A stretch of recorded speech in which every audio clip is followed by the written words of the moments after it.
The Day of Doom by Michael Wigglesworth. A crime it is, therefore in bliss you may not hope to dwell, but unto you I shall allow the easiest room in hell. The glorious king thus answering, they cease and plead no longer. Their consciences must needs confess his reasons are the stronger.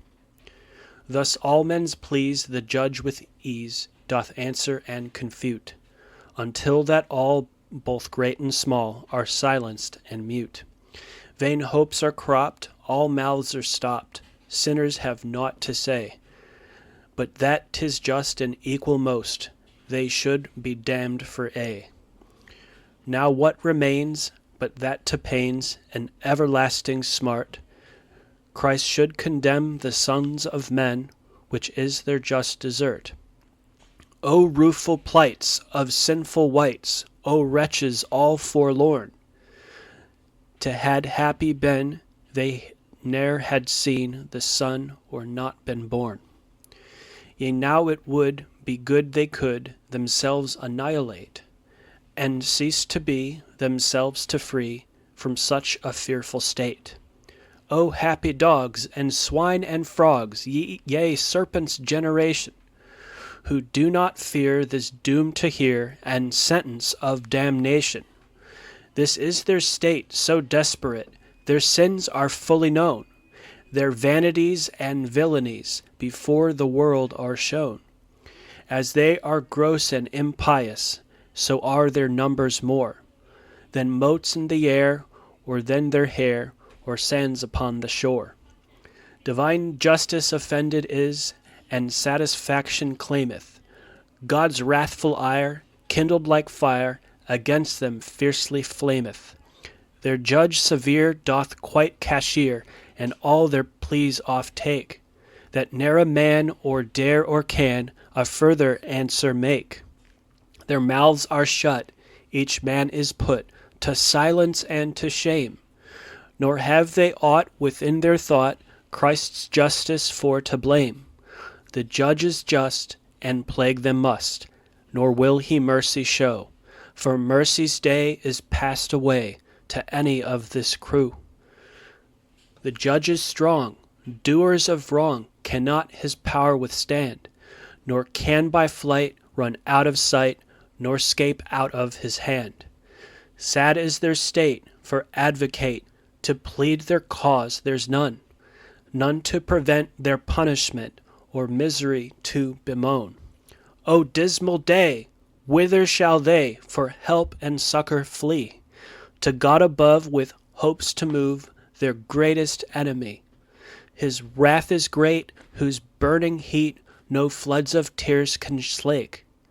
His word stands fast that they be cast into the burning lake. To Christ their judge, he doth adjudge them to the pit of sorrow, nor will he hear, or cry or tear, nor respite them one morrow. To heaven, alas, they cannot pass, it is against them shut. To enter there, O heavy cheer, they out of hopes are put. Unto their treasures, or to their pleasures, all these have them forsaken. They have full coffers, to make large offers, their gold would not be taken. Unto the place where Willem was, their birth and education, lo, Christ begins, for their great sins, to fire the earth's foundation. And by, the flaming sky shall drop like molten lead about their ears to increase their fears and aggravate their dread. To angels good that ever stood in their integrity, should they betake themselves and make their suit incessantly, they've neither skill nor do they will to work them any ease. They will not mourn to see them burn, nor beg for their release. To wicked men, their brethren, in sin and wickedness, should they make moan, their case is one, they're in the same distress. Ah, cold comfort and mean support from such like comforters! Ah, little joy of company and fellow sufferers! Such shall increase their heart's disease, and add unto their woe, because that they brought to decay themselves and many mo. Until the saints with sad complaints, should they themselves apply, they're not dejected nor aught affected with all their misery. Friends stand aloof and make no proof what prayers or tears can do.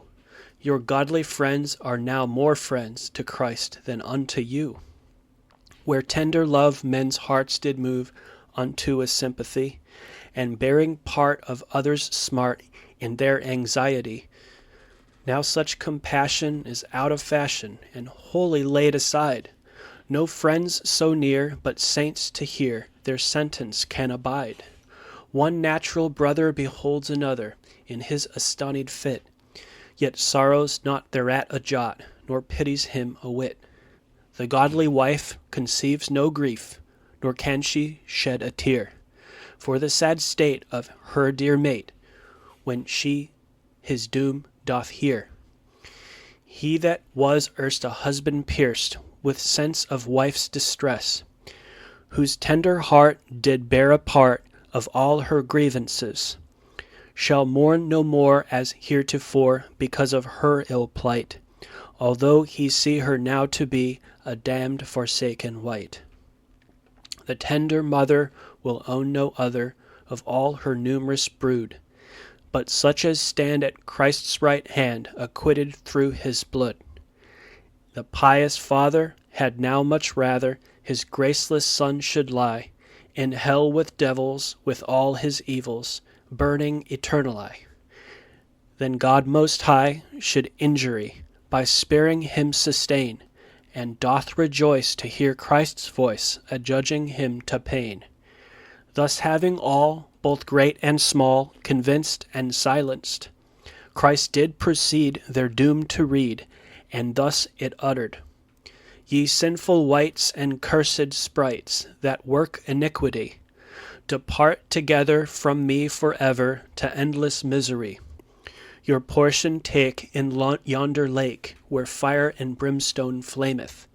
Suffer the smart which your desert as its due wages claimeth. O piercing words, more sharp than swords, what, to depart from thee, whose face before for evermore the best of pleasures be? What, to depart unto our smart from thee eternally, to be for aye banished away with devil's company? What, to be sent to punishment and flames of burning fire, to be surrounded and eke confounded with God's revengeful ire? What, to abide not for a tide these torments, but forever, to be released or to be eased not after years, but never? O fearful doom, now there's no room for hope or help at all. Sentences past which I shall last, Christ will not it recall. Then might you hear them rend and tear the air with their outcries. The hideous noise of their sad voice ascendeth to the skies. They wring their hands, their caitiff hands, and gnash their teeth for terror. They cry, they roar for anguish sore, and gnaw their tongues for horror. But get away without delay, Christ pities not your cry. Depart to hell, there may you yell, and roar eternally. That word, depart, maugre their heart, drives every wicked one, with mighty power the self-same hour, far from the judge's throne. Away they're chased by the strong blast of his death-threatening mouth. They flee full fast, as if in haste, although they be full loath. As chaff that's dry, as dust doth fly before the northern wind, right so are they chased away, and can no refuge find. They hasten to the pit of woe, guarded by angels stout, who to fulfill Christ's holy will attend this wicked rout, whom having brought, as they are taught, unto the brink of hell, that dismal place, far from Christ's face, where death and darkness dwell. where God's fierce ire kindleth the fire, and vengeance feeds the flame, with piles of wood and brimstone flood, so none can quench the same. With iron bands they bind their hands and cursed feet together, and cast them all, both great and small, into that lake forever, where day and night, without respite, they wail and cry and howl, for torturing pain which they sustain in body and in soul. For day and night, in their despite, their torment's smoke ascendeth. Their pain and grief have no relief, their anguish never endeth. There must they lie and never die, though dying every day.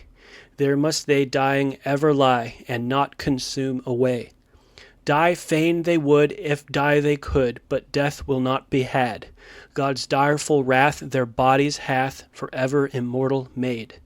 They live to lie in misery, and bear eternal woe, and live they must while God is just, that he may plague them so. But who can tell the plagues of hell and torments exquisite? Who can relate their dismal state and terrors infinite? Who fare the best and feel the least, yet feel that punishment, whereby to naught they would be brought if God did not prevent? The least degree of misery there felt is incomparable. The lightest pain they there sustain is more than intolerable. But God's great power from hour to hour upholds them in the fire, that they should not consume a jot, nor by its force expire. But the woe they undergo, they more than all beside, who had the light and knew the right, yet would not it abide. This sevenfold smart which to their part and portion doth fall, who Christ's free grace would not embrace, nor hearken to his call. The Amorites and Sodomites, although their plagues be sore, yet find some ease compared to these, who feel a great deal more. Almighty God, whose iron rod to smite them never lends, doth most declare his justice rare in plaguing these men's sins. The pain of loss their souls doth toss and wondrously distress, to think what they have cast away by wilful wickedness. We might have been redeemed from sin, think they, and lived above, being possessed of heavenly rest and joying in God's love. But woe, woe, woe our souls unto, we would not happy be, and therefore bear God's vengeance here to all eternity. Experience and woeful sense must be our painful teachers, who'd not believe nor credit give unto our faithful preachers. Thus shall they lie and wail and cry, tormented and tormenting, their galled hearts with poisoned darts, but now too late repenting. There let them dwell in the flames of hell, there leave we them to burn, and back again unto the men whom Christ acquits return.